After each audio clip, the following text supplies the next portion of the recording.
There's a way where there's a whip. We don't want to go to war today, but the Lord of the Lashes says, nay, nay, nay. We're gonna march all day, all day, all day. Where there's a whip, there's a way. Where there's a whip, there's a way. Where there's a whip, there's a way. Where there's a whip, there's a way. That's right. Hi everybody, welcome to another discussion of movies and science fiction, fantasy, horror films that we love so much. Today we're going to be talking about The Lord of the Rings. I am one of the talking heads that's going to be blabbing at you. My name is Al Stroh, and over to my side here we have Mr. Tyler Smith and Mr. Josh Goding, and we are all fans of The Lord of the Rings in one form or another, in some multiple forms. And today we're going to have a discussion sort of The Lord of the Rings, the movies versus the earlier movies, the cartoon versions that came out. So for everybody, give you guys a little background, around 2000 we had the Peter Jackson films, very, very successful. Of course, everybody knows about those. That's like 2001 to 2003. You had Fellowship of the Rings, The Two Towers, and Return of the King. Then we have the new movies that have come out, The Hobbit, right, which came out, started 2 years ago. We had The Hobbit, An Unexpected Journey. This past winter we had The Desolation of Smaug. So at this time, we still have not had the closing Hobbit movie. There and back again. There and back again, correct. And then we are going to kind of be comparing, contrasting these with the movies that came out in sort of the late 70s, early 80s, starting with the Rankin Bass Hobbit, which I believe is about 77. 77, 78, which is the cartoon version of The Hobbit. Then you had the Ralph Bakshi movie, Lord of the Rings version, which came out, I think, in the late, maybe 79, I'm thinking. And then you have, and that movie takes place, actually, they sort of truncated it for the cartoon movie. So for those at home, the Lord of the Rings film takes the events of the Fellowship of the Ring and halfway through the Two Towers, okay? Then that production ran out of money, and so Rankin Bass, which is another company, they took it back over and finished it up so you'd have sort of the whole trilogy in some form. And you have the cartoon version of The Return of the King, which came out, I think, in 82, 81, 82. And so there's sort of contrasting styles even within the cartoons themselves. There's very contrasting styles as well as we can get into. But this was an idea of our friend, Mr. Tyler Smith here. And so, Mr. Tyler, why don't you lead us off and start our discussion? Yeah, I would actually like to first talk about the problem of making a movie, making a show. You know, as they say, the problem of the entertainment business is that it's a business. And the problem, you know, and business and entertainment don't really mix that well together. And also, you know, trying to get a film or a show correct, it's really like trying to hit a razor's edge. And I'm always reminded of what William Goldman says. He said, you know, The Princess Bride and Butch Cassidy and the Sundance Kid, he said they were the only two scripts he wrote that he liked that came out as movies. He said there's so many reasons for it not to work. Right. All these different people pulling in different directions. And when it does all come together right, you know, it's magical, it's a mystical, it's amazing. It usually doesn't. You know, and we're talking about things that we really feel didn't. You know, and I would like to, you know, start by saying that I personally like the cartoons a lot better. And the reason I like them a lot better was, one, I felt there was a creative spark in all of those films. There was a vision behind someone that didn't get lost behind 2,000 techies working on the computer to do the CGI. That's just what I felt happened with the live action films. But the thing was, I felt there was that creative spark there, but also in a cartoon, you have, it's easier for me to make the leap to a fantasy world in a cartoon environment. It's easier for me emotionally to make that leap, to make that jump, than in a live action film. You know, but the thing is also I just felt they had less, the problem I felt the live action films had was what I call the Cleopatra syndrome. You know, they had too much time, too much money, and too much ego. You know, and as a result, you know, they were too long, they were too overbloated, the pacing was bad, the editing was bad, and... You're comparing it to the movie Cleopatra. yeah, I'm comparing Laura, I felt the Cleopatra, you know, the film Cleopatra is famous for being, for those of you who don't know, it's famous for being a movie they spent a ton of money on and begat a mouse. Yeah. You know? And it's used as an example of a disaster in the making for filmmaking. And basically, they spent a fortune, for those of you who don't know the story, they spent a fortune on Cleopatra. And they spent a lot of time doing it. And when they released it, it lost a ton of money. And it almost bankrupted the studio.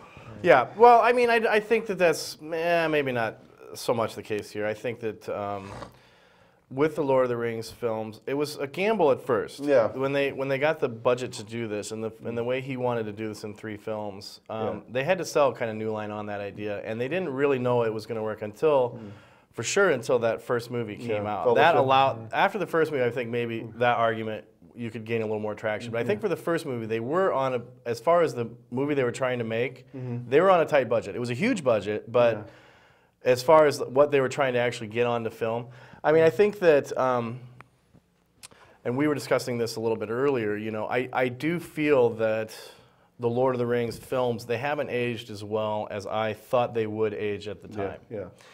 When I was watching, I mean, and what I compare those movies to, and I've said this before, I feel that the cartoons have their place. I think that there's some things the cartoons do better, and I think that there's some things the films do better. But my position is always going to revert to the fact that if you want to experience these stories in the most powerful form, go to the text. Yeah, absolutely. You should read the books. We're all in agreement You should on read that. the books, and because the books have a certain magic to they them. do have a magic to them, and just you can really tell they're kind of a special thing, especially once you get into them. They're hard. They're hard to get into, and I remember once you get into them, you sort of crack their code, so to speak, and kind of get into the language and the way he's using the language. They become very, very powerful. Even when there's not a lot of stuff going on, which is a sense of a really rich world with a history there that seems real. Right. Yeah. Exactly. Which And is why so we're talking about it today. Right. You know, 60 years later. Precisely. What did you think, Josh? What do you think about sort of let's start maybe with the longevity of the Lord of the Rings. How do you think that those movies have aged over the past 10 years? What are some the good live pluses? action trilogy?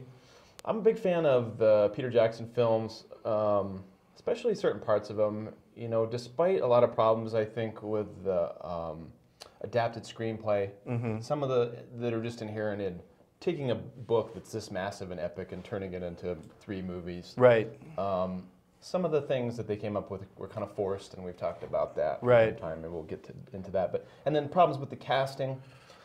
You know, just maybe not being quite what I had envisioned, either being influenced by the cartoons or what you envision the movie in your head as you read the books. Right, that's true. I mean, specifically, you know, Elijah Wood and Sean Astin, I think, are the 2 biggest problems with the film. Frankly, they just don't have the chops. I don't feel. I think that there's a lot of stilted moments that could have just been a lot more easygoing and realistic.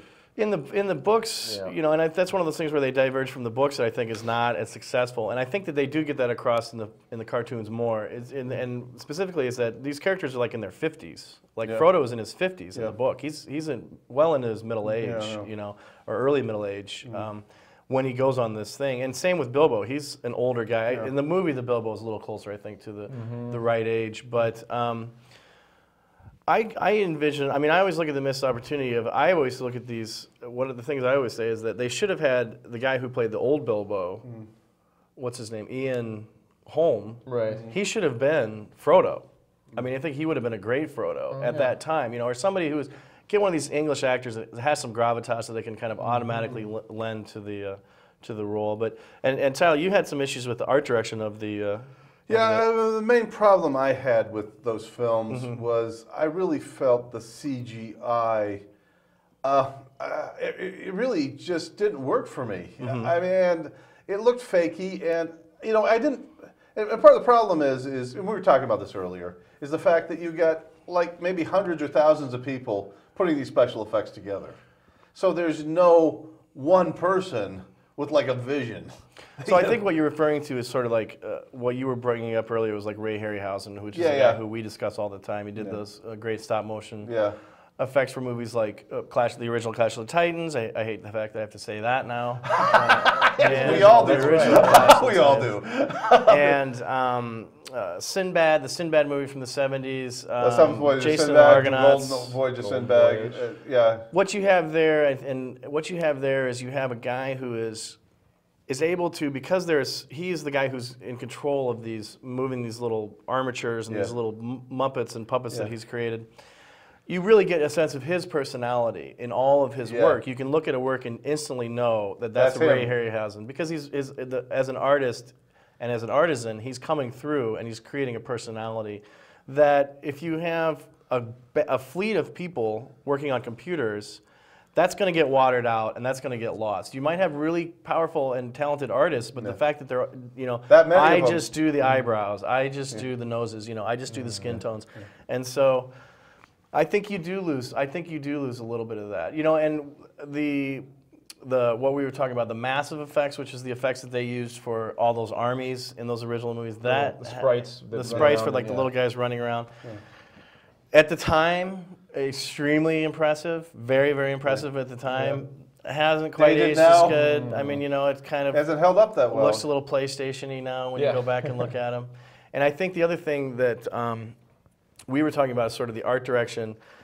They went with a very gritty look for these Lord of the Rings movies. It's very muddy, a lot of darker tones, grays, browns, dark blues, and stuff like that. That at the time was a very conscious choice. If you look at, this was a New Line movie, so New Line Cinema was the company that put this out. That year that they put out the Lord of the Rings, the first one, Fellowship of the Rings, they also had another property, Dungeons and Dragons, which is arguably, just as powerful of a fantasy property to build a movie around or a franchise around.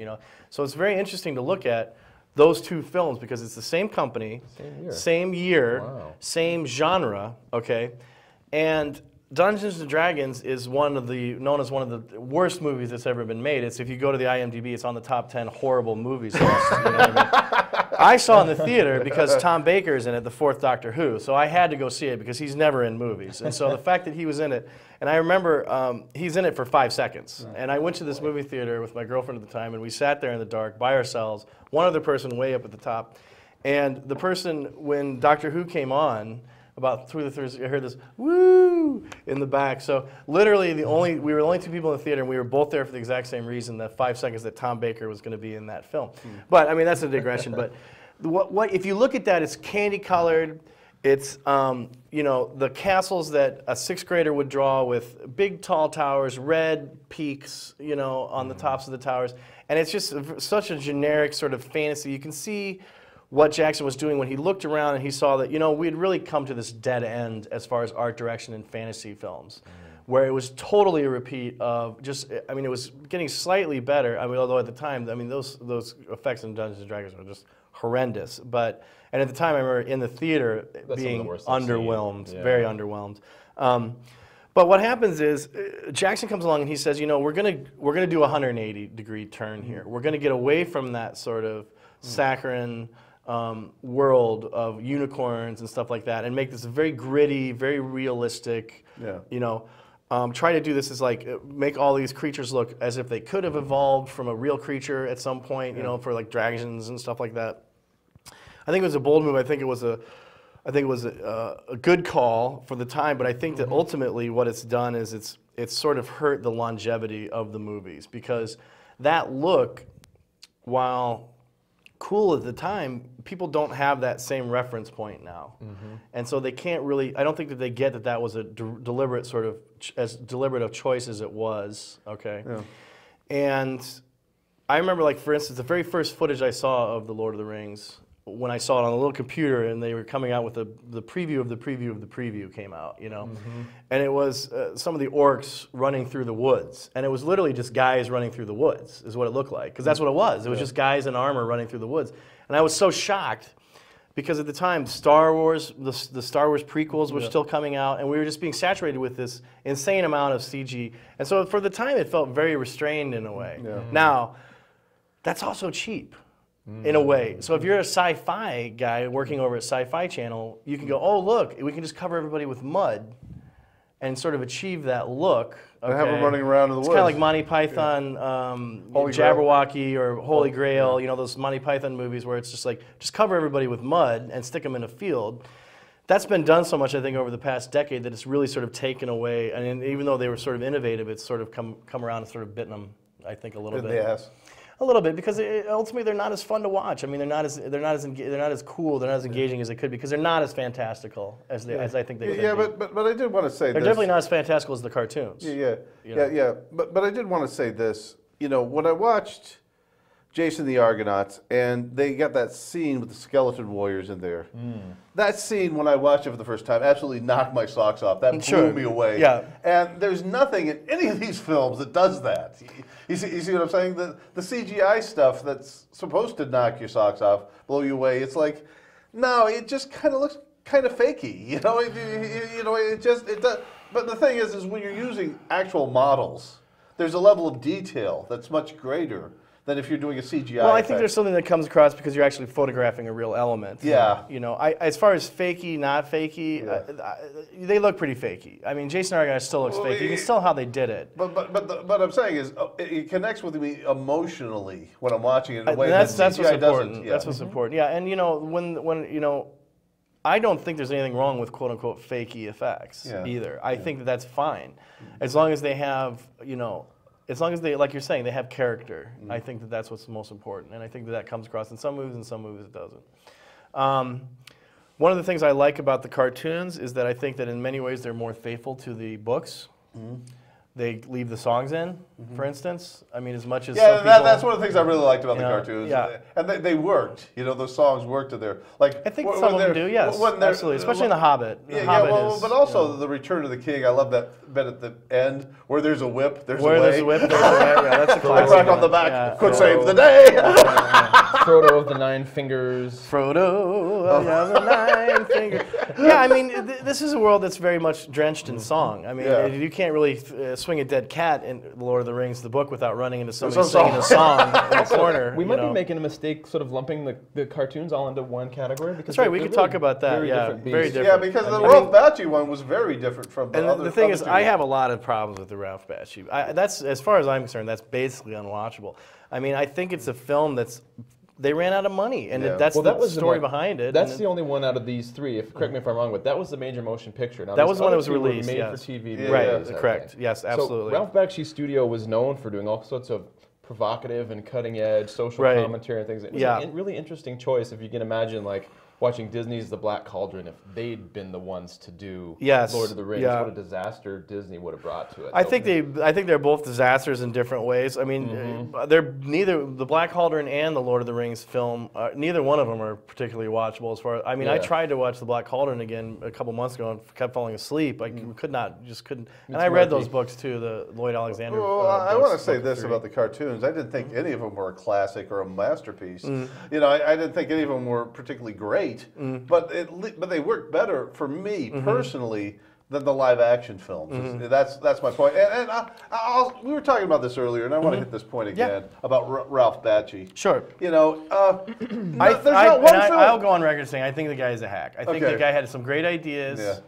He was a guy who, I mean, we can sort of, for those of you not at home, Crumb called him a hack too, by the way. Crumb did not like his work. Yeah, I mean, I think he made Fritz the Cat, which is sort of the first R-rated cartoon. So it had some nudity, it had some, you know, violence and stuff like that. And issues. He kind of built his career on that. The fact that he was willing to kind of go there first. It had a little cult classic quality. But he says his favorite is Coonskins, which is the most Coonskin. It's just one. They're all. I mean, all of Bakshi's films are.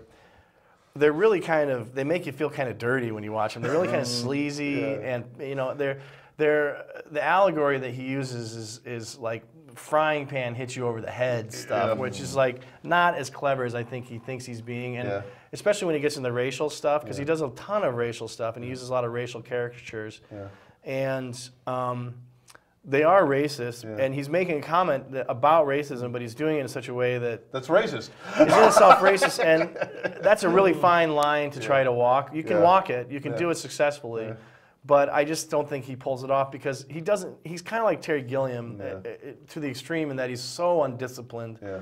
Wizards. I mean, he's made Wizards, Fire and Ice.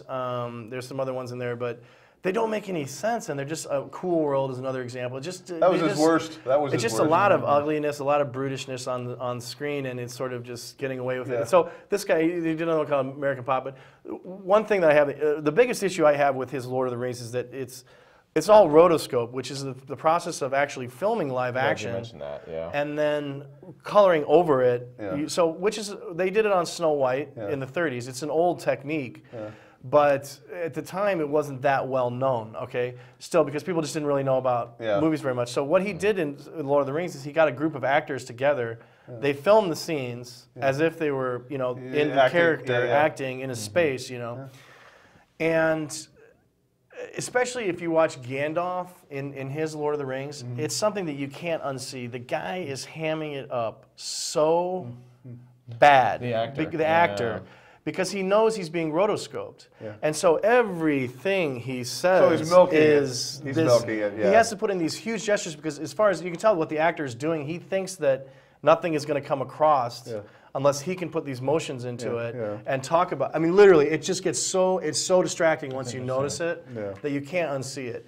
Now, this guy who played Gandalf, he was in a Doctor Who, and he would say it's actually the last one of the Key to the Time. He plays the baddie, and in that he chews the scenery horrendously. So the guy who plays Gandalf in the cartoon version in the Bakshi movie is really a ham, as far as I'm concerned, and he totally overacts. The other thing you have is they turn Sam into this blithering idiot character who is a little cross-eyed, dwarf who is just, oh yeah, Mr. Frodo, here we go, and it's so annoying. Gratingly It's horrible annoying. and just such an awful choice for Sam because that's not who that character is. It's not even a bastardization. It's a completely intellectually disingenuous. I feel so, they looked at him as some kind of like little comic relief guy. It just really is tonally just like not getting the character of who Sam is. What happens with Gimli in the... But I will sort of what happens with Gimli in the Peter Jackson films, exactly. I mean, Jackson's guilty as well. He takes the Legolas character and the Gimli character and really sort of guts them and sticks them over there. Gimli is the eye candy. I mean, Gimli is comic relief, and then Legolas is sort of eye candy. For the ladies, and But I will say this though: the visuals in Lord of the Rings of the cartoon animation, I did like at least some of that. I like it when they have before they run out of money. But you can literally watch that film and see the exact moment when they run out of money. It's about 25 minutes in. They stop animating, and it's just this colored in live action. It's really poor. I think if you look at the Balrog from that movie, it's a guy with a lion mask on. He's wearing stilts, and you're like, this is a cartoon. You don't need to actually make a Balrog. You could just draw one. But it's like they were kind of doing it on the cheap. And that really sort of hurts the back end of the movie. But it's just not finished as far as you're just looking at something that's frankly not done. That's the problem I have with just about every Ralph Bakshi movie I've seen, is the fact that there's not, it's like there's elements I like in them. Sure. But overall, they just don't work. They don't come together as a whole. They're just not a discipline. There's not a disciplined storyteller there. He's not a disciplined storyteller. There's only one movie he did that I really loved, that I felt holistically added up, and that was American Pop. American Pop is good. That was I think his best film. I think it may be his only really good film. There's some nice moments in American Pop, and but it's another movie that's very heavily rotoscoped as well. I mean, that's kind of what this guy was doing at this point. Was he was just filming live action, just drawing straight over, which can be really effective. Like I said, Disney did that with Snow White, with a lot of movies. Excuse me. So it can be effective halfway through every time. They run out of money, though. I mean, like I said earlier, he reminds me of Terry Gilliam, who can just when he's on, like a hacky Terry Gilliam, because Terry Gilliam runs the spectrum. He can be brilliant, like with Brazil, and then he can just turn in some like unwatchable junk because he's so undisciplined. And he can't, it's sometimes hard for him to hold the center. So like I was thinking, one of the things is like what I've always said about the Lord of the Rings films is that I have a lot of problems with them, but at the same time, I don't see, if I was making the movies, I would do things differently. But I can't begrudge the choices that they made really because these films are so impossible to try to get into a movie that I think that they're quote unquote the best you could do. They have their flaws. They're good in some ways, poor in other ways. But I think that if anybody else made them, they would be good in other ways and poor in other ways as well. You know what I mean? I just think that there's so many pitfalls and traps that you would have to avoid in order to tell these stories successfully. I think that the fact that Jackson turned in something that didn't completely make me totally angry when I watched it and feel betrayed, which is the way I feel for 90% of the stuff that comes out of Hollywood when it comes to doing a property that I care about or redoing something. The fact that he avoided that, I think, for the most part, is a victory in and of itself, even though I have some real issues. The one I have, and you were saying the one that you liked the best was The Two Towers. Yeah. And that's the one I think like the really least. is, I like the least of all of them. I kind of came out of the theater really enjoying that. But I was blown away by the Gollum stuff. Yeah. And I think that overshadowed. In the book Faramir, the problem I have with The Two Towers is in the book Faramir is a heroic character. He's offered the ring, he turns it down. There are these people, there are these people in the books who are able to look at the ring, see it as an evil thing, and avoid it. It became so important to them, and I'm not sure why. Because I think they were afraid of having that ring as being the bad guy.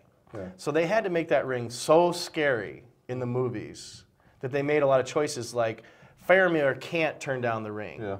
He has to be a bad guy and try to take the ring for a while and then only be persuaded, well, that adds this whole hour where Frodo and Sam, they all go up the hill, then they come back down the hill, then they go back up the hill. It just adds this whole subplot of the second half of the movie where it goes nowhere. And the thing is about the Two Towers in the book, they have a real cliffhanger at the end of that book. Frodo is dead, at the end of that book. As far as you read it, it's a shocker. It's like Gandalf dying in the first one. And so I'm like, you have this ready-made cliffhanger right there in the text. He's dead and his body dragged away. He's dead, his body's been dragged away. Sam has the ring at the end of that, and he is now walking into Mordor by himself as the new hero of the story. And so that is one of the greatest endings I've ever read to a book, and just immediately like swan dived into Return of the King to find out what happened, And so the movies rob all of that suspense. And not only that, but then they take all that stuff, they truncate it into the first 15 minutes of the Return of the King, and it loses a lot of its impact. It loses a great deal of its impact because at the beginning, if Frodo dies at the end of the movie, that's one thing. But if Frodo dies at the beginning of the movie, then for sure he's not dead and he's coming back. It robs a lot of that of its dramatic power. Well, when the book came out, you didn't know for certain. You thought that might have been the way it ends. Yeah, Frodo's because dead, Gandalf dies. I mean, it's really cool about how Tolkien is very cool about killing off people that in those major characters in a way that's very sly. Because Gandalf does this whole, he does die, but he does this whole like Doctor Who regeneration thing even before, 20 years before or 30 years before Doctor Who came out, kind of came up with that idea.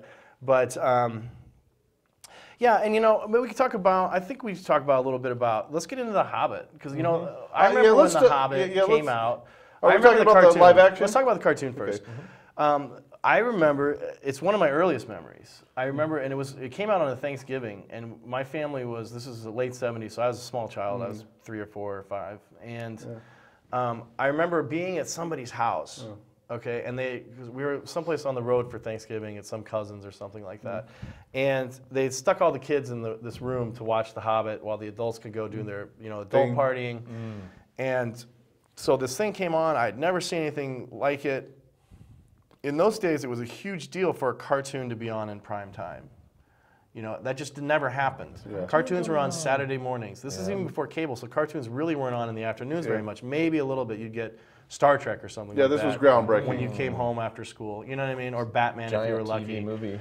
But the fact that you had this cartoon coming out, I mean, that only happened like around Christmas with Rudolph and stuff like that. And it's funny because Rankin Bass is the company that made Rudolph, all those stop motion Rudolph. It's the same company, and what's interesting about those cartoons, it's a lot of the same voices.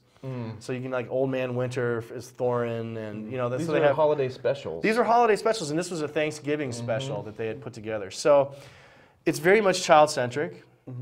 Which I don't have an issue with because The Hobbit is. The Hobbit is a book that's for children. And it's not that adults can't get stuff out of it. You very much can. I think one of the major missteps of the new Hobbit movies is that they've tried to and I'm not the first one to say this, they've sort of tried to Lord of the Rings-ize The Hobbit. The Hobbit. And I think you can see this the most and I think that what happens is you lose a little bit of you lose more than a little bit. You lose a lot of the powerful elements of The Hobbit that I think that Tolkien cared about. For instance, Thorin in the book and in the cartoon, which is faithful to the book, He's much more of a sort of a puffed up military leader type who is very, he's very much a, what do you call that, chicken hawk.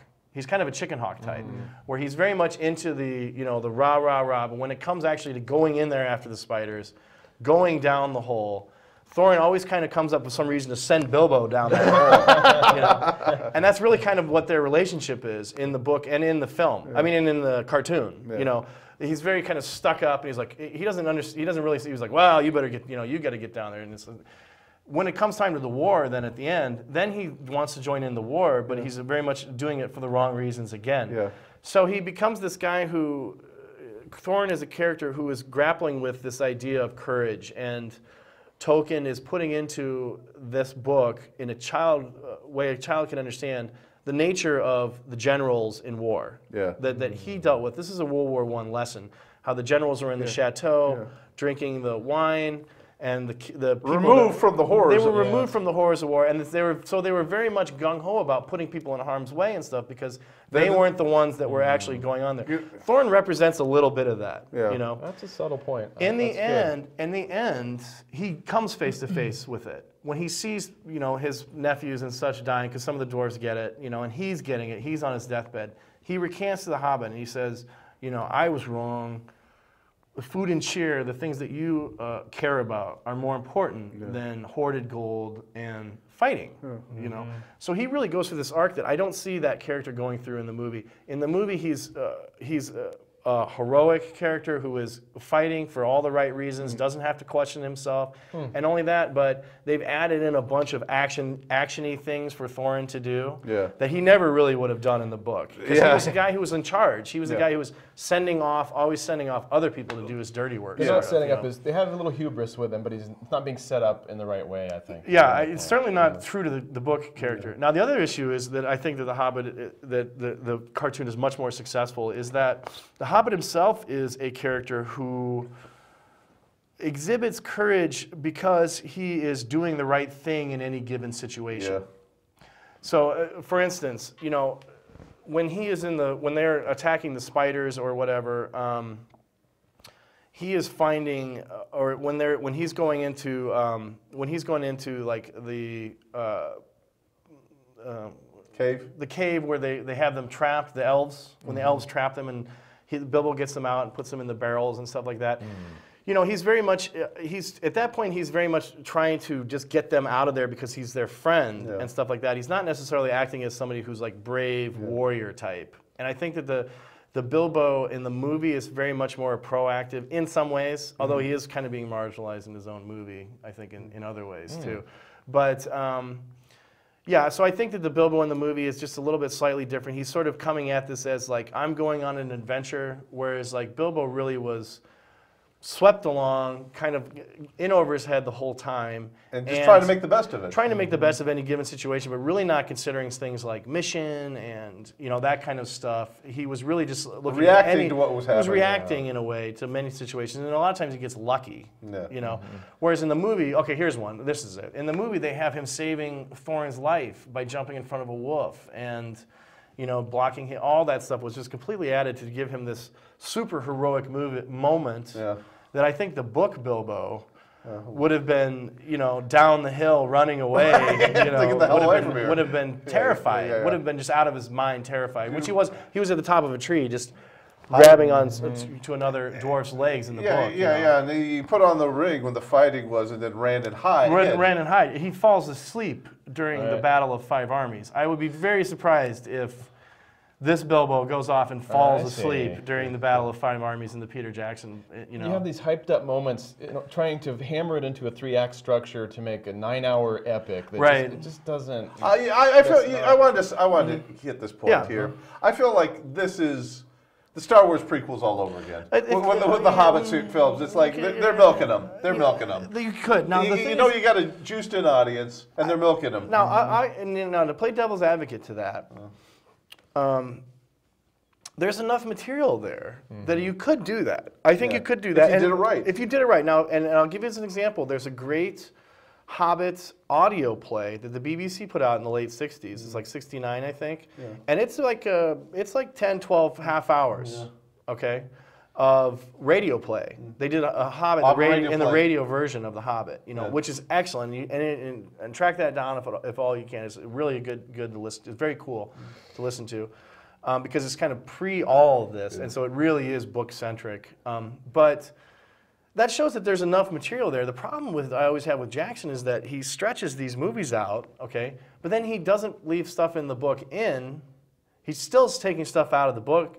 And he's cramming in his own stuff, you know, to make that long. So I think there is. I mean, honestly, I do think you could turn The Hobbit into 3 movies. Yeah. I think that would be and make it work. And make it work. But like, not for the way instance, they're doing it. Not the way they're doing it. For instance, like the Bjorn thing in the book is a very long sequence where the dwarves are coming one by one out. You know, Bjorn's like, I don't want to see anybody, and that's the big bear guy for those at home, and he's kind of this isolated character. So Gandalf and the Hobbit show up at first, and he says, oh yeah, we don't, it's just us. Oh, there's one more guy. And so there's this whole kind of charming little sequence where Gandalf keeps going, oh, there's one more guy coming. Oh yeah, there's one more guy. And before Bjorn knows it, he's suffered the same thing that happened to the Hobbit in the first scene, and he's got all these damn dwarves in his house eating all his food and stuff, and he's like, okay, you got me. You know, because they were telling him this story the whole time about, and so they're keeping him interested. All that kind of stuff is just, I think that whole scene was like 5 seconds. And of course, what did they stress the most? The fact that he turns into this huge howling bear. So you have this, half of that you have this running away from this sort of MacGuffin bear that goes nowhere. He, of course, will be brought back for the Battle of 5 Armies. In the book, that's a charming little 2-sentence thing where somebody remembers seeing a great bear in one corner of the fight, taking out some goblin, huge goblin. Now, in the movie, you know, that's going to be 15 minutes of Bear Man shows Legolas up. will be riding on his back. Exactly, and you know, and the same thing with the barrel thing. The barrel thing, and you haven't seen the new one, but the barrel sequence where in the book, they go down the chute in the barrels, and they're all kind of in the barrels I think I saw that, going down. I? Well, that was on all the second preview. movie. It's in the second one. Oh, that's the second one. But you know, in the book, it's a fairly straightforward affair. He puts them in the barrels. They're gone. They don't even really get caught by the elves. They don't even. They get away successfully. In the movie, this turns into a 20-minute sequence where you have. It's just insanity for 20 minutes. I mean, and it's exhilarating. It's fun to watch. But again, those are the moments that 10 years from now are going to kind of ring the most hollow, probably. Yes. You know what I mean?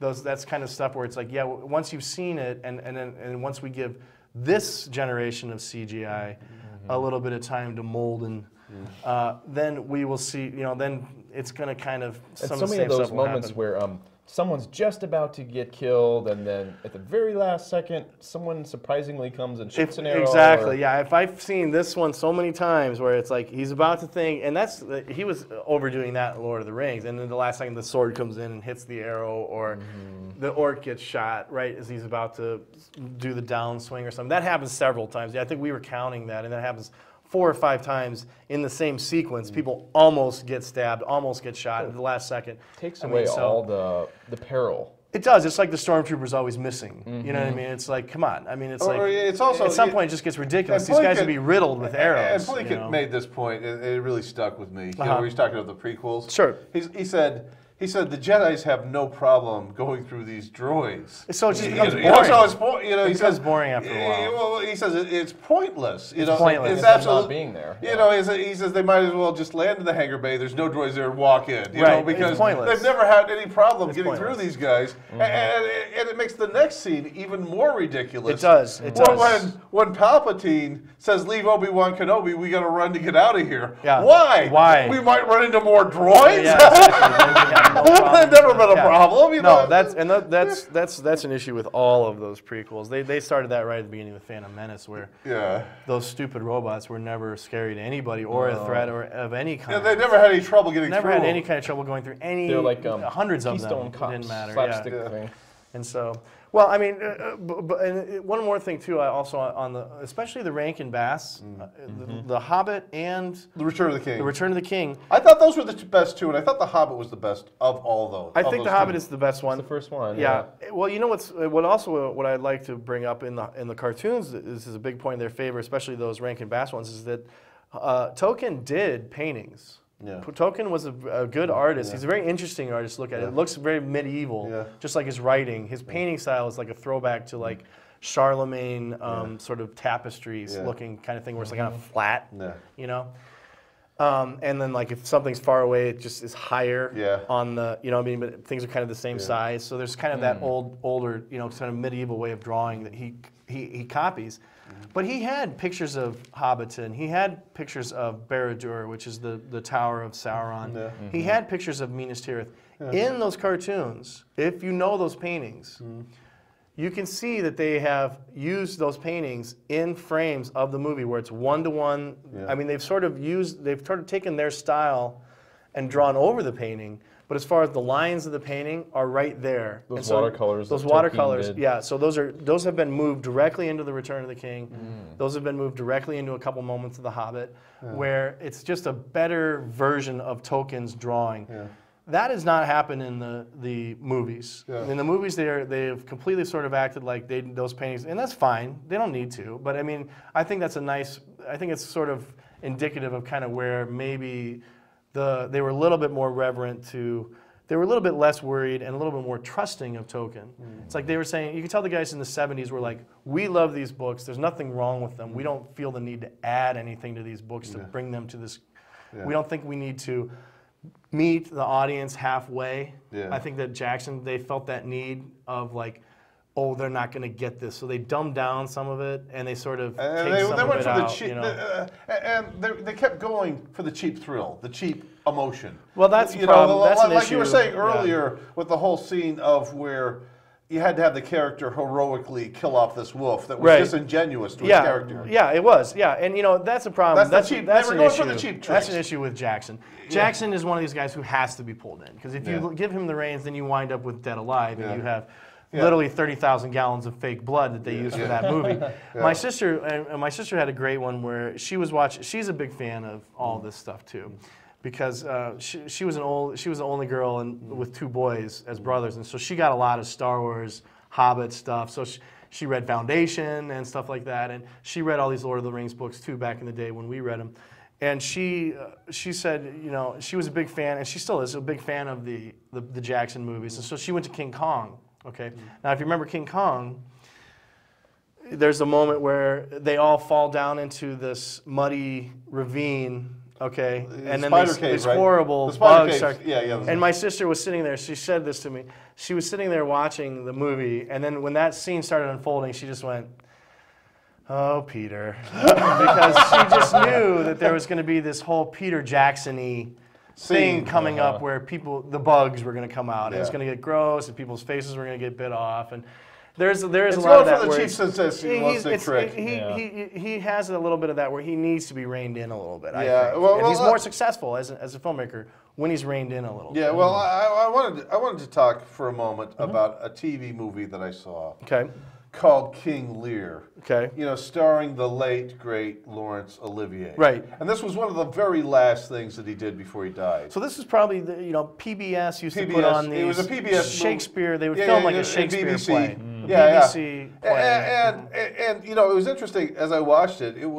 The thing was over 3 hours long. It was almost 4 hours long. Sure, because it's just the play. And they did it in its entirety, pretty close. And the first part of it was a little painful because it was going really slow, but they're developing the characters so thoroughly that by the time I got to the end, I was like in tears. Yeah. You know, I was blown away by it. And there, you know, and it was shot on a shoestring budget. I mean, this is the BBC. Yeah. They're notorious for doing the minimum. Right. You know, that you need to do it. It's very much like a play. It's very much like you're watching a play. And in those days, they would do this minimalist thing where it was like a black background even.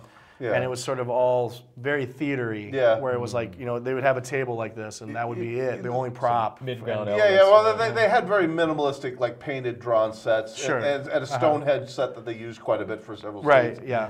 But I have to say, I was blown away by this. Absolutely. By the time I was done, and by the fact, Olivier is playing a man who is on his last leg, who's knocking on death's door.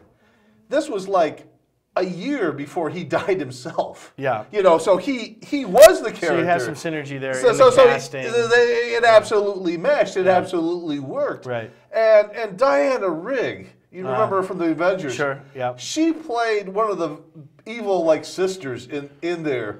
And she was horrible. He was, you know, she was a villain I absolutely loved to hate in that. So, but I was saying, as I was watching it, I was blown away by this. I was deeply moved, and it's like they spent $20 in a bus pass on this. Yeah, you know, and that's what I'm saying about the Cleopatra problem. They had too much money, they had too much time, they had too much ego, and so I think what you're maybe describing is that's the bar. I think what you're maybe describing is indicative, maybe not so much of this movie, but just modern movies in general. Yeah.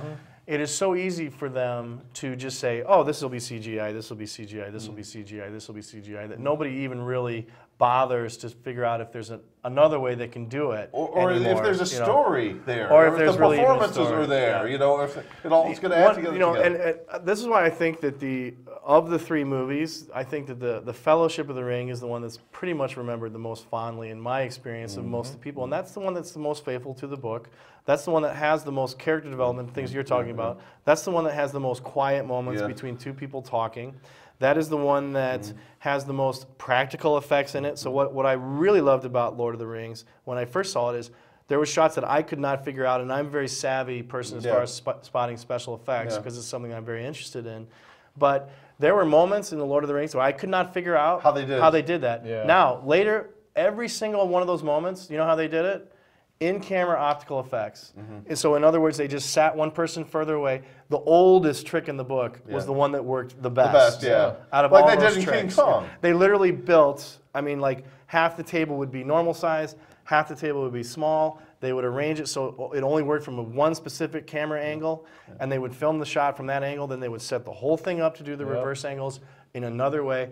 And it was all done in camera. The special effect is right there. That's from like 1910. That's from like 1900. You know, that's like King Kong level stuff. You know, it's before King Kong because there's no optical but I mean, trickery at all. King Kong you know. did that effectively in their films. They did some of that. They did some of that. But this is just like, you know, one person. Stuff, It's forced perspective. One person is closer, and they end up looking bigger in the shot. You know? Small sets for one set of actors, right? And big or normal size sets for another kind exactly. of shot. And you just let them kind of interact inhabit in that, with those, you know, as opposed to just putting everything in post, everything in after you've shot it, and putting it all in as special effects. So. But I want to end this on a positive note. Sure. You know, and I just want to say, Hollywood, whoever's out there, whoever's running it, please let's just accept the fact that none of these were classics. I completely disagree.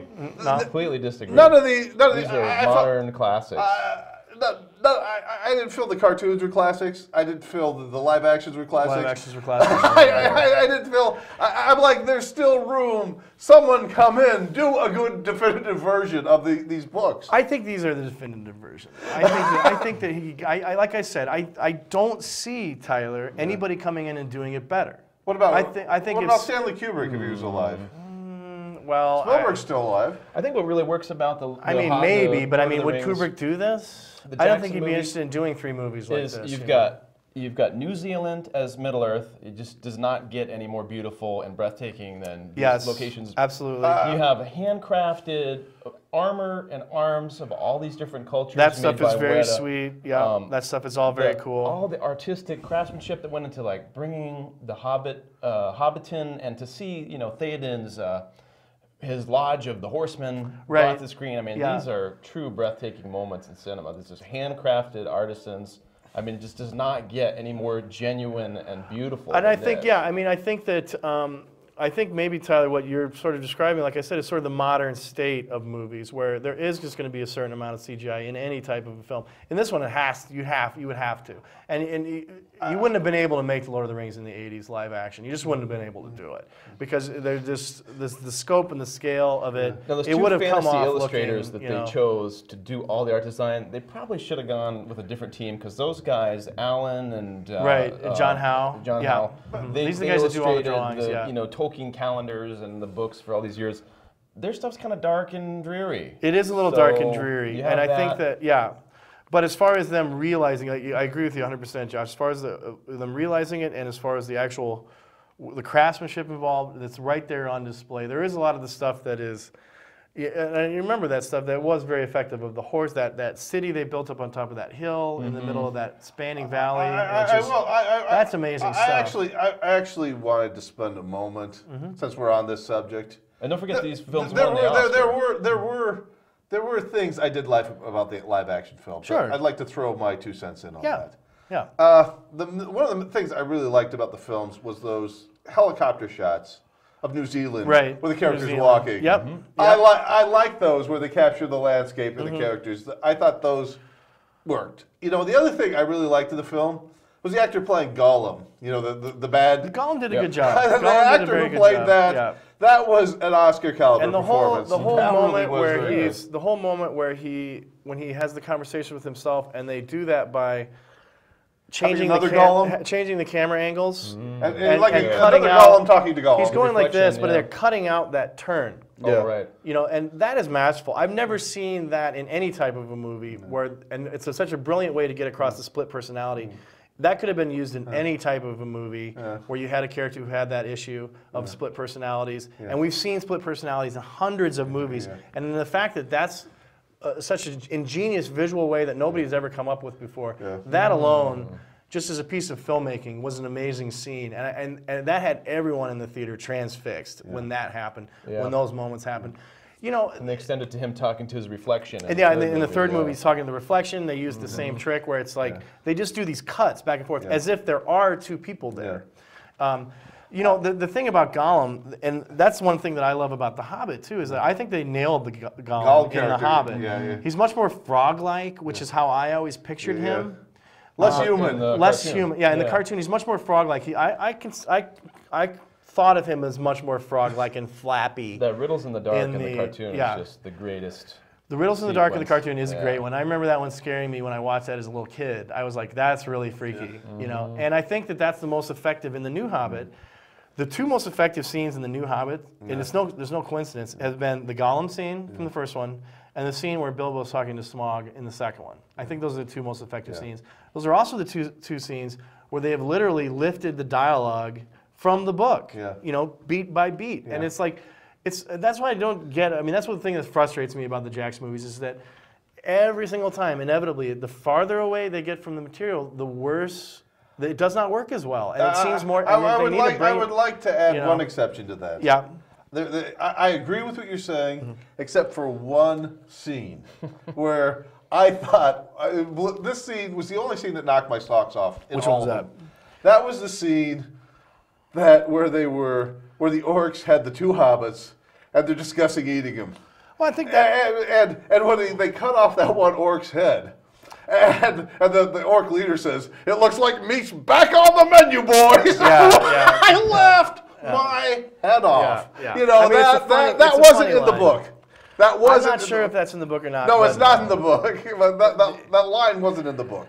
And that's that particular line was not in the book. Well, you know you're always going to get these Jacksonisms. But I laughed my head off that scene, and that was the one thing that they added that I thought was better. You know, and I can remember that worked better. You know, and I remember my dad specifically did not like that line for the exact same reason. You know, the fact that it was such a, you know, how would an orc? The idea of Orc Society would have a menu restaurants. and restaurants. When has an orc been to a restaurant and would understand the concept of a menu and all that kind of stuff? But okay, it's a little bit of a stretch, but it's something that takes you out. It's like the dwarf tossing jokes as well. They really kind of take you out of it, and so it's like they're unnecessary. They're unnecessary. Then some of that's Jackson. Looks like we got about 5-10 minutes left, guys. So you didn't think that was funny, that scene? I thought it was funny. I mean, I thought it was funny at the time, but I recognized it for what it was a modern colloquialism. Being kind of forced into this world where people wouldn't say that. You know, and so that's where I took some issue. I mean, I laughed and I kind of groaned inwardly at the same time. You know. But you can tell that Jackson was really influenced by the Ralph Bakshi You really production. can. There's some of that. There's the one where the first ring wraith shows up and Frodo's under the log. That's a one-to-one. One-to-one framing exercise where he's remade that scene exactly as it is in the cartoon. The other scene I'd like to get on that I really did like from the films, because I didn't just dislike them. There were aspects I liked in these movies. From the live actions, the scene where they're in the swamp and the dead bodies are in there.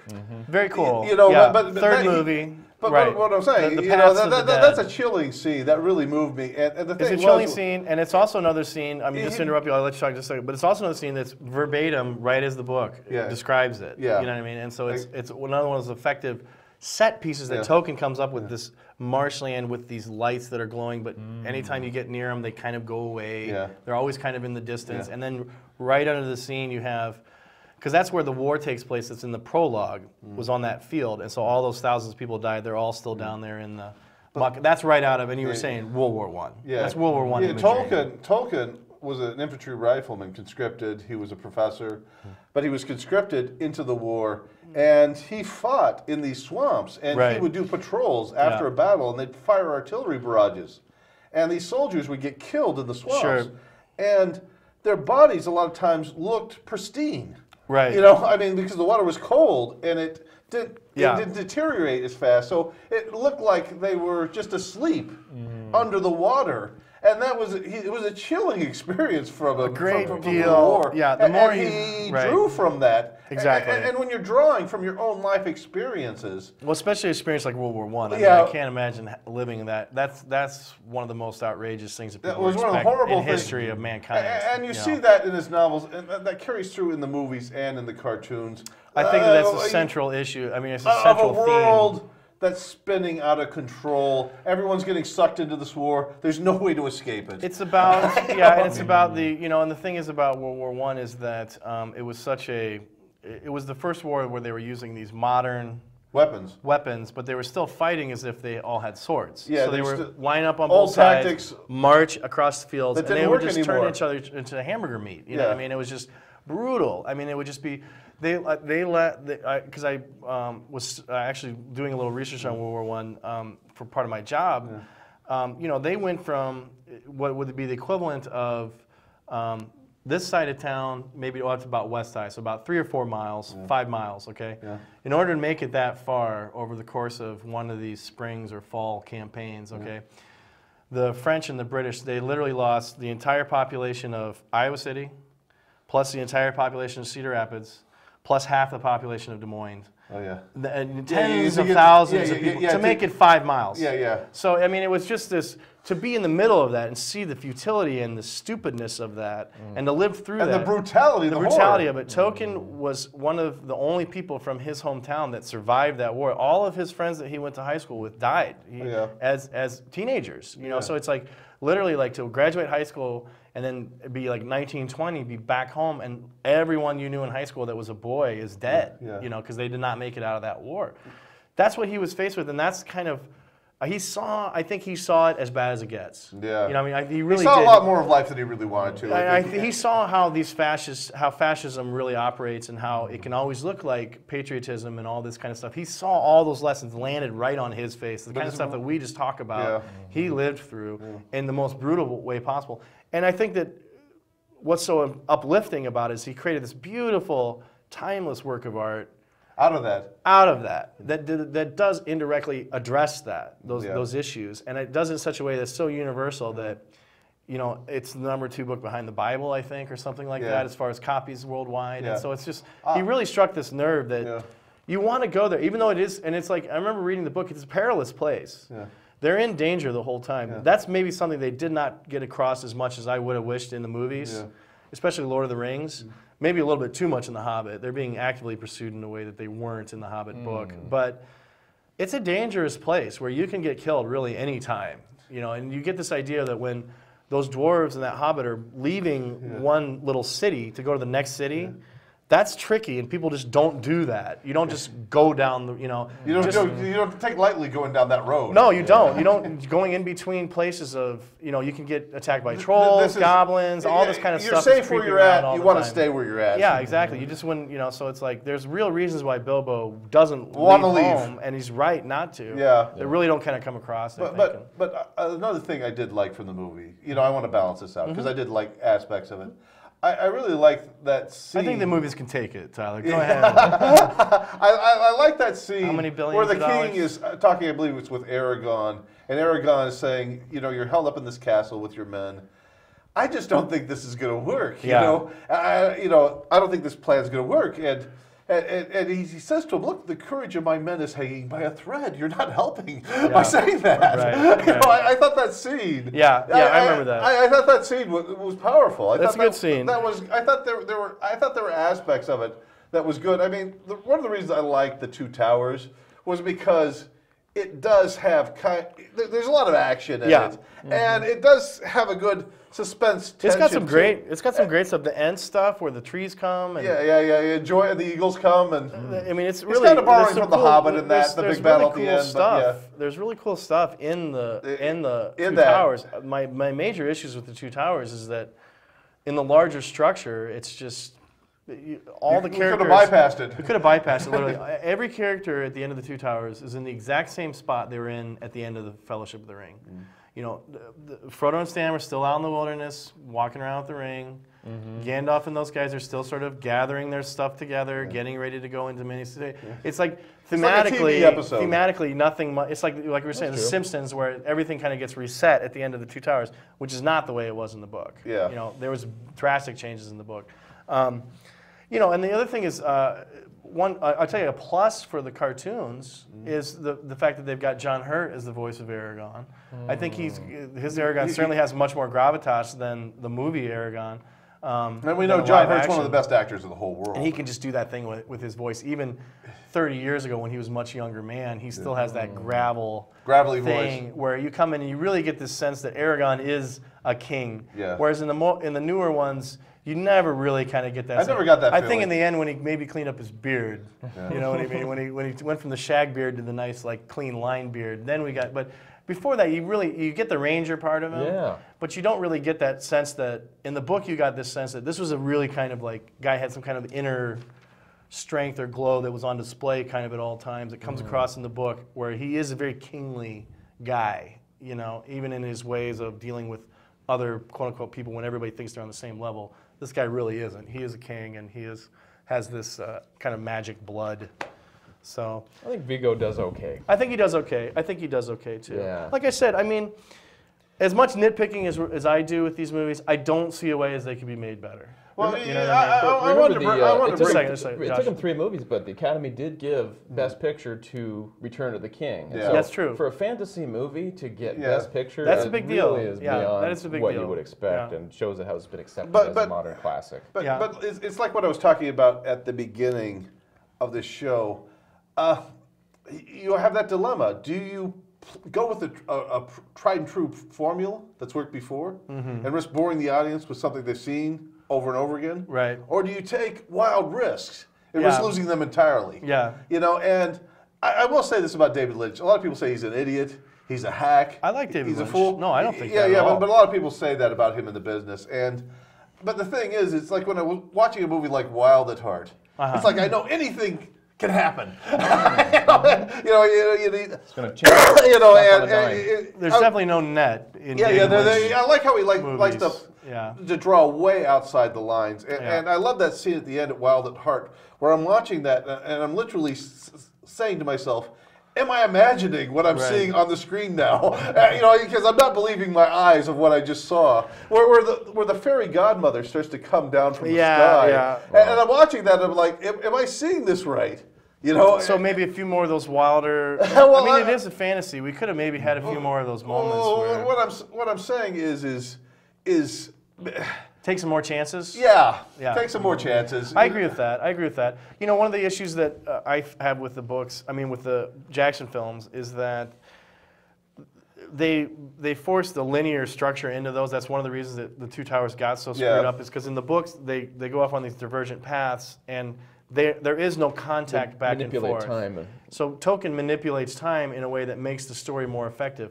There's no reason not to do that in the movies, and Jackson actually does do that sometimes in the movies, where one group, so they do it at certain times. You know what I mean? I mean, for instance, they throw you through 1,000 years of history in the first 2 minutes. They trust their audience that far. I think they could have trusted us a little bit further and know, okay, these guys are now slightly separated in time. You know what I mean? When we're looking back and forth, you can still intercut between 2 stories and have one story be a few days ahead of the other story, which is what happens in the book. because it adds all these elements into the story structure that make it much more compelling. Yeah.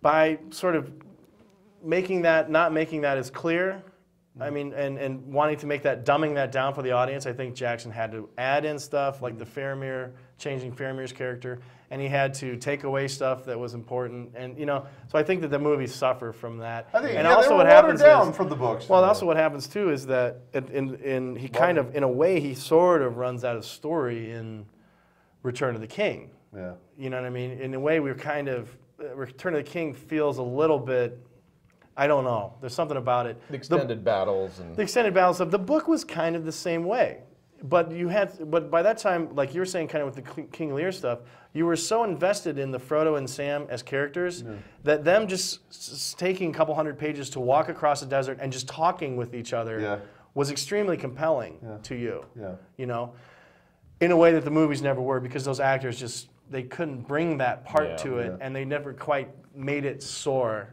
the way that it does in the book between those two characters. I'm talking about Frodo and Sam and their relationship. Yeah, but I will say this about the actor who played Sam, Sean Ashton. He's a very good actor. I think he can be good. Yeah, I think he can be good. I think that there was a dynamic between the two of them that just wasn't there. What that was, I think that's what the real problem was. You know, I just think culturally, good, both of them are good individually, right? Yeah. But they just didn't. What that is too is, and they get into this a little bit. So they did realize this is what it is. What Tolkien is doing there is the classic officer to the officer's helper. Yeah. It's like a trope in British literature. It's a trope in British fiction. It's a trope in British.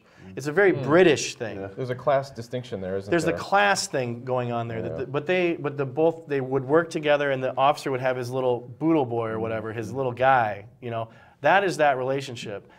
The two actors that they got to play that, they don't have any kind of cultural understanding of that on sort of a visceral level. If you would have got somebody like Ian Holm or a couple of older British actors, someone like John Hurt, they would have known that, and they would have realized that kind of stuff, and they would have played that a lot more. Yeah. And I just don't think that they kind of are very much equals to start off with, and they're very much end up. There's not this kind of dynamic that's there in the book, and how Sam really is this servant of Frodo. Yeah. You know.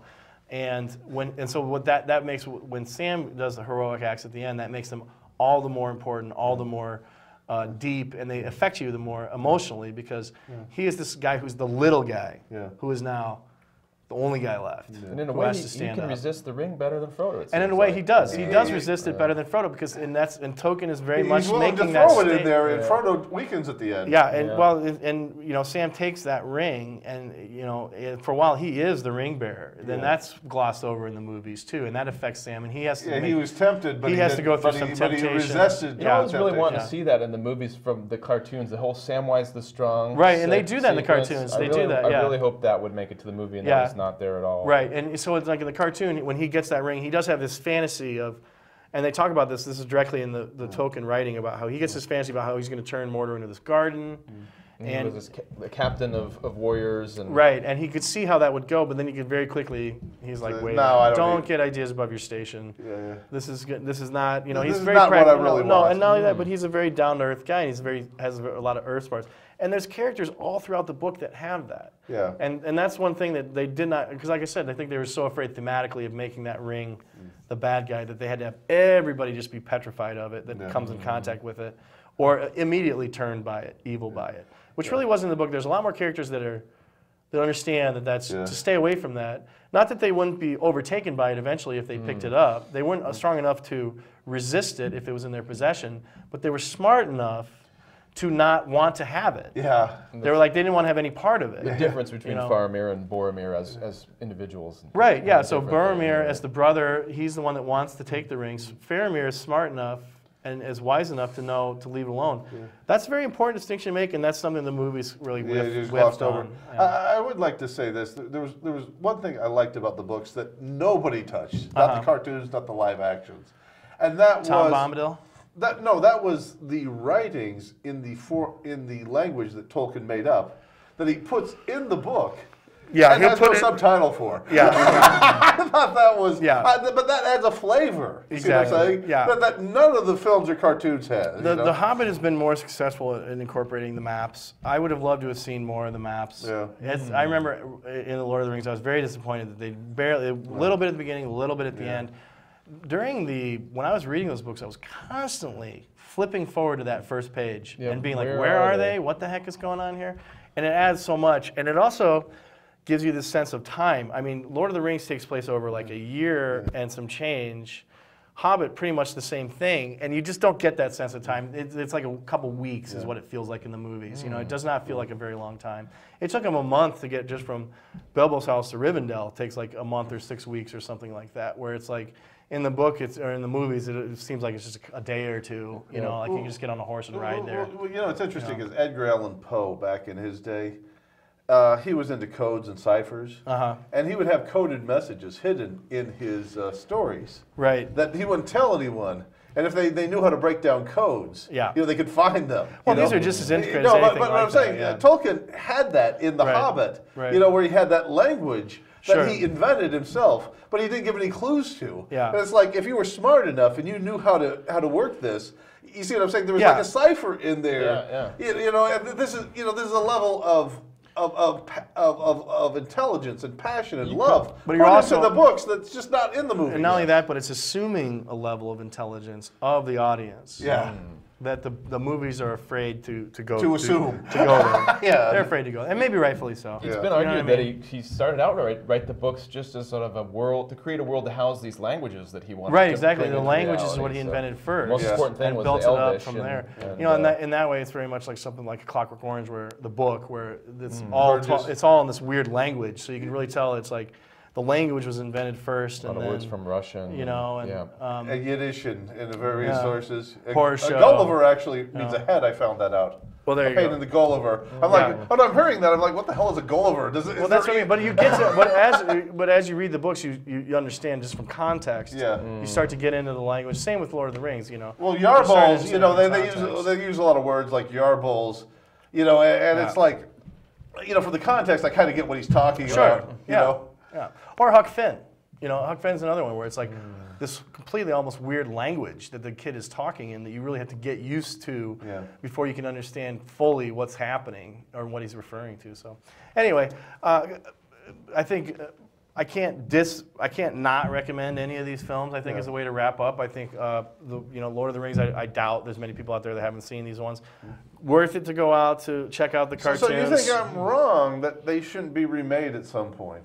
In cartoon form or live I would action love form? to see it. I would go see a new Lord of the Rings tomorrow. I really would. I mean, I don't think, will have its take. Maybe 20, 30 years from now. And as much stuff as they crammed in, there was as much stuff they left out. You know what I mean? So it's like there's still stuff in there. It'll be interesting to see what they do with the third Hobbit too, because the second one has really kind of left me cold. A little bit cold. Yeah, I guess. I was much more on board with the first one. Yeah, but I will say this about the and third. again, they're diverging. The first one, once again, was much more faithful to the book. Well, I will say this about the third act of The Hobbit. That's where everything happens, you know. There's a lot that happens there. So theoretically, it'll probably be better. Yeah, I mean, there's a lot that happens there. Like I said, we'll see. We'll see. We have like 5 armies fighting. We'll have to do this again in December. When that one's done. Yeah, okay. But I would like to. I think we could say, most people have probably seen these Lord of the Rings. I would recommend going to see the cartoons at some point, with just that caveat that the first and the third one they're for children. They're much more geared for children, but there's really cool art direction, and it's almost like there's sort of an anime style to it, because they went through Japan to do some of the actual animation. So the character design is almost kind of an anime take on Lord of the Rings, which is very cool. And then the Bakshi movie has its moments. I probably wouldn't personally recommend that to somebody, but it does have its moments. Like I said, it's something you should see. It's something you should see. I don't think it works at all as a film. I think it's a mess, but at the same time, you probably should see it just like if you're I said, a fan of movies. I say this over and over again about Ralph Bakshi. Overall, usually his movies don't work, but usually there are a few scenes in there that do work for me that I feel like I got my money's worth. Like I said, the only one I loved was American Pop. Yeah, it's pretty good. Yeah, absolutely. Josh, any final thoughts? Yes, I love that Lord of the Rings trilogy. Yeah, I like it too. I like it too. I bought them all. I have them all on DVD. I watch. You know what's fun is I watched the Riff Tracks version where the Mystery Science Theater guys dig into them a little bit. Oh, really? Yeah. I'd like to see that someday. Yeah, you'd probably enjoy that. So anyway, guys, thanks for joining us today, and we appreciate you watching and supporting PATV. Have a good day. Did we get it under an hour? I don't think so, but Uh-oh. Well, we can edit it. we just cut out Paul Tyler talking. No. Great job, guys. Good Yeah, one. thanks. Thank you, Alan, for showing up. No problem. I had fun. Yeah, so what do you think? Buck Rogers, Andromeda Strain, what were Foreman projects? Because I wanted to do some science fiction films that were, how should I say, a lot of people, younger people don't know about. No, that's that should fine. check out. No, that's. Yeah, I thought Buck Rogers was just as good a movie as Star Wars, the first one. I like Buck Rogers. Yeah. I like Buck Rogers. I don't That's know what about I as Star Wars. Did you really? Yeah, absolutely. Well, I at least enjoyed it as much as I did. It's the first enjoyable. time. It certainly has.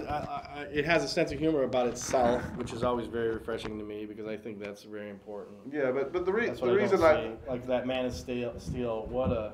I watched that because they had the I free. still haven't seen that. Oh, They had the it free was- HBO weekend, so I've watched like a clear copy of it now. it was and it was like it's a Transformers. turgid drudge through the mud. I mean, it's just. It's like a video not- game. It's a video not- game. it's Those are just some not of a- the worst choreographed fight scenes. I keep seeing the one where they're just punching each other in the face over and over Punch each again. other It's in like, the face. you It know is- what? what That it doesn't is- work. Why do no. you keep doing that? And not only that, but it's like I heard somebody said a great description on the internet. It's two kids with action figures banging them together in front of a building block city. Hey, should we do And it's just Prometheus? like- That Zach. Yeah, I'd love to rip into Prometheus. That'd be fine with me. What's his name? That's Zack Schneider. or Zach whatever. Schneider. What a. He's sort of a master at visuals and not understanding Story. their impact. Yeah. You know what I mean? It's like he's like Bill. He makes these fascist movies and books, but he doesn't realize that they're really fascist. What he's putting up there, you know what I Yeah. mean? And it's just this might is right worldview. You Yeah. know? 300. And- is like, oh. But this Superman movie, it's not fun to watch. I mean, that's my biggest problem with it. It's like, and you know what? It's I'm like so- Transformers. It's like Transformers with the new Batman movies, which I'm not It's a huge special fan effect of. vehicle. But not only that, but this Christopher Nolan must be dark shit, where it's like, you know, the big thing is like, okay, the big thing on the internet is that Superman has to kill Zod at the end. He has to snap his neck. Okay, of course he has to do it in this brutal way. A. Yeah. B, you know, they said, oh, well, we're going to write Superman into this impossible position. That's why he has to do it. This is this Goyer, who I think is a complete asshole. Okay. Hey, did someone hit The stop Lost over guy. there? Well, I don't know. But Josh, the you thing want to hit is, it's stop? like- I'll stop it. everybody's like, well, we need to put Superman in a possible position. And I'm like, why? Yeah. You know, I mean, did anybody ever say why? I mean, it's one of these things where it's like, that sounds really cool, but it's not no, you don't. It's like, for its own sake. yeah, it's like, okay, so let me get this straight. So we're not gonna make a Superman. It's like, Superman doesn't face impossible situations. That's why he's Superman, and we're telling a Superman story. Appendix because there was just something we meant to cram in there, and it didn't occur to us until we were watching the show later, and it was a point that I think both of us really agree with. Yeah, well, it belongs. We Remember, need to the add discussion was the voices. Yes, the discussion was between the movies and the cartoon versions of The Lord of the Rings. And an interesting thing I noticed, as the more I was thinking about it, is, especially when you talk about like the Hobbit cartoon, they went out and got people to play those roles that had the those voice, voices. the right voice. So in other Didn't words, have to pretend to. they didn't have to pretend to be something. So they went out and got this guy called Theodore, who was this freaked out. If you ever know, he was named Brother Theodore, is what he called himself. He was this freaked out kind of like counterculture icon guy who was really like creepy and talked like that. I mean, he talked like Gollum all the time. That was his normal voice. His normal voice. Compare that to this new movies where they go out and they get people that have to like Adapt themselves to that. adapt themselves and contort their bodies and do all this stuff to make themselves sound like that. Whereas in the original ones, they just went out and got the real deal. thing. And it's much more effective. Another one is Smog. Richard Boone, Have Gun Will Travel. You know, great actor, man. Richard Boone, you know, and at that point he's dying of throat cancer. Yeah. His throat is ravaged by the- smoking, yeah. and he's in his 70s or whatever, and the voice is this horrible, raspy. You know, I mean, I can't even do it justice, but he sounds like Smog would sound when he's talking. You know? Compare that to the new movies where they have to do all this digital manipulation and trickery to get this guy, to get Bernard Cumbernatch's or whatever voice to sound like a dragon. You know, whereas in the old one they just went out and got a guy. They're like, who sounds like a dragon? Richard Boone. Get him. Is Smog. Let's get him. You know what I mean? And so it's like it's just John Hurt too. Let's not forget him. John Hurt is Aragorn. He just has a natural raspy voice and a timbre in his voice. It's authoritarian, and you can tell just by listening to that voice, he's been there. You know what I mean? And it has a real English accent, not a fake English accent. You know, he is English. He is English, and so he has a really. He doesn't have to be going. Oh, you know. By the way, just so you know, both Ash and John Hurt. The part was written for Brits to play those parts. Remember, we're talking. This is Lord of the Rings. No, Alien. but I'm saying this is about casting. You know, we're talking about casting, and why not get? You've got Shakespearean actors who are English. Get Shakespearean why actors not get them to play English men? Yes, you know, exactly. You know, it makes perfect sense. It's just indicative of how the cartoons, in a way, are a little bit more better. Are better better put together. They're a little bit more in their conception. They're a little bit more lived in. They're a little bit more real. They have a little bit more heart. Than some of the things in the films, let's not which also kind of forget get pretty dry. that John Hurt is a Shakespearean stage actor. Yeah, he's he's a phenomenal actor. He's one of the best actors in England. Yeah, and you look at the two guys who are the best in the new ones, and it's Ian Holm and Ian McKellen. Yeah. Those are the two Shakespearean stage actors from England. It's like all of them should have been those guys. You know what I mean? Yeah. Well, what I'm saying is. You know, if it costs you just as much money to get the Shakespearean stage phenomenal actor, they had no budget. Why not just? They had no budget limits on the new ones. But I'm like, why not just get? But I'm saying, if it costs you just as much money to get a phenomenal actor as to get a mediocre or poor one, just this idea though that the guy who played Gollum in the cartoons was Gollum. He walked around, he acted like Gollum, he sounded like Gollum. They went out and got Gollum. They didn't get a guy to pretend to be Gollum. They just went out and got Gollum to do it.